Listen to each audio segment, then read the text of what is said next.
Hello everyone, welcome to today's video on comparing proportional relationships in graph and equation form. In my previous video, we talked about comparing proportional relationships in table and equation form. So today we're just extending this and we're going to have the whole picture of proportional relationships in graph form, table form, and equation form. So let's begin with our key vocabulary and key concepts. So to start, proportional relationships are a type of linear equation, right? And that's the unit that we're in. Linear equations are equations that when they're graphed, they look like lines. Okay, so they form lines in the graph form. In particular, for proportional relationships, they are lines that go through the origin. So every time you see a graph where you see a straight line that goes through the origin, the point 0, 0, you know that that is a graph of a proportional relationship. And the constant of proportionality, k, or m, which we'll talk about more next week, can be found by taking the change in y divided by the change in x for any 2 points on the graph. Okay, so it's similar. We've already defined the constant of proportionality k as like y divided by x when we see it in a table form. And technically you can do that on a graph as well. We can take a point, take the x coordinate and the y coordinate and divide those.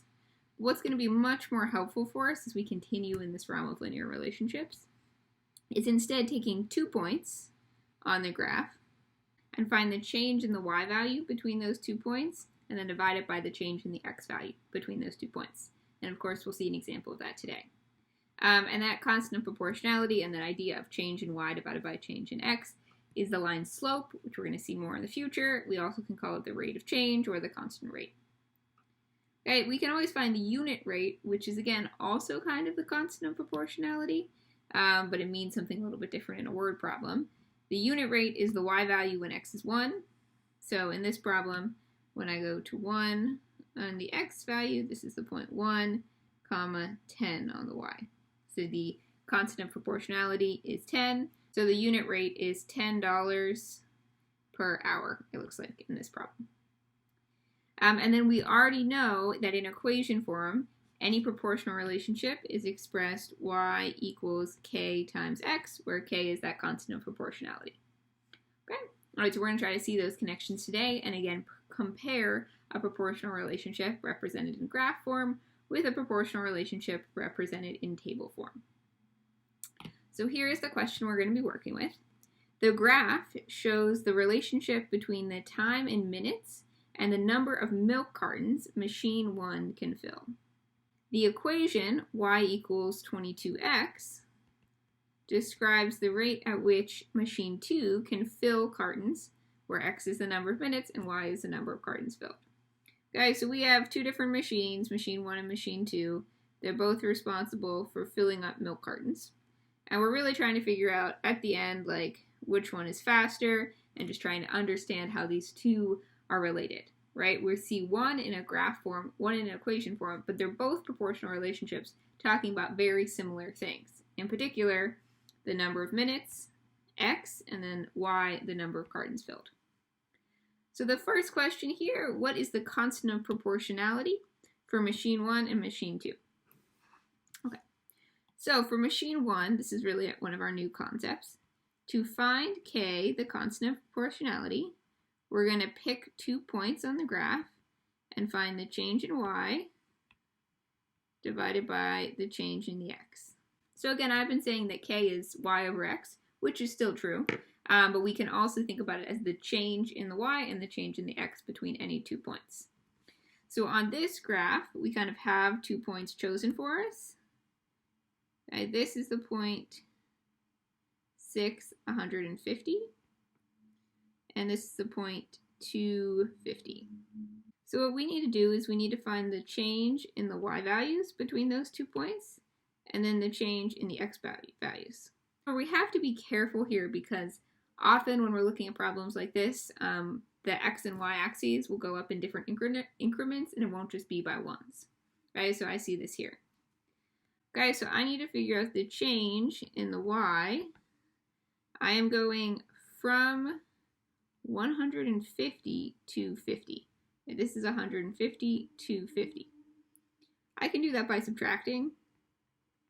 150 minus 50 That's a change of 100. Okay, I'm changing 100 from 50 to 150. And then I'm going to do the same thing for the x. The x, I'm going from 2 to 6. So I can contract 6 minus 2, and that's equal to 4.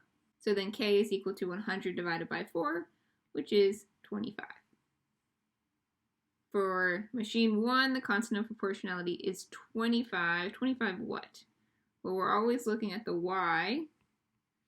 Y, milk cartons. And then per the x, which is minutes. Okay, so 25 milk cartons per minute. The machine is going to fill 25 milk cartons per minute. Now let's take a look at machine 2. So for machine 2, it's pretty straightforward, and it's just like what we've been doing the past few days. So we have the equation y equals 22x. We know that the general form for a proportional relationship is y equals k times x, where k is our constant of proportionality. So in this problem, the constant of proportionality is just 22, because 22 is like in the spot of k. Okay, so what does that really mean then? That means k equals 22, and it's still going to be milk cartons that are filled per minute. We know the constant of proportionality for machine 1 and 2. We know what they mean, the number of milk cartons that are filled per minute. Question 3 says, which machine fills milk cartons faster? So is filling 25 milk cartons per minute faster than filling 22 milk cartons per minute? Yeah. So that means machine 1 is faster because the constant of proportionality is greater. So 25 milk cartons per minute is greater. So my answer for 3 then is that machine number 1 is faster because it fills 3 more cartons per minute. Machine 1 fills 25 cartons per minute, and machine 2 only fills 22 cartons per minute. Okay, so the work for these questions is really figuring out the constant of proportionality, both when it's presented in our graph form and in our equation form. All right, so question 4 says, write an equation that represents the number of cartons filled by machine 1, y, with respect to time, x. Okay, so this is pretty straightforward. This is like we've been doing. We already have that for machine 1, the constant of proportionality, k, is equal to 25. So we know the general form of a proportional equation is y equals k times x. And we just need to substitute in k, which is 25, into the equation, and we get y equals 25x.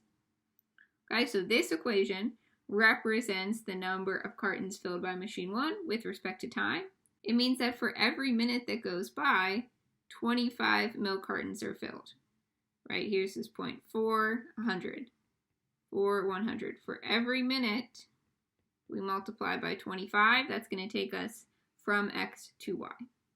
All right, and then finally, how many milk cartons does machine 2 fill after 6 minutes? So I can see on machine 1, if I want to figure this out, I could go to 6 minutes, go up to my graph, go over. This is the point 6, 150. So 150 cartons are filled after 6 minutes for machine 1. But that's harder to see for machine 2. There's no graph, right? There's no table. I need to do some work to figure that out. Okay, so to do 5, I'm going to have to use the equation that I'm given. The equation that I'm given is y equals 22 times x. And I need to figure out how many cartons machine 2 fills after 6 minutes. Okay, I know minutes is my x. Minutes is the x. So all I need to do to figure this out is I need to substitute in 6 for x, because the number of minutes, x is 6. I'm going to do 22 times 6, and I will get 132 when I multiply. 132 what? Milk cartons. Okay, after 6 minutes, machine 2 has filled 132 milk cartons. That is less than machine 1, which filled 150. And that goes along with our answer to question number 3. Which machine fills milk cartons faster? Machine 1 does, because it fills 25 per minute instead of 22.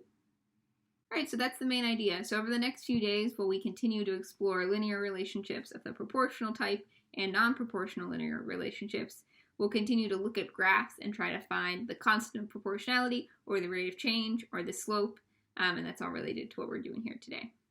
Okay, great job, everyone.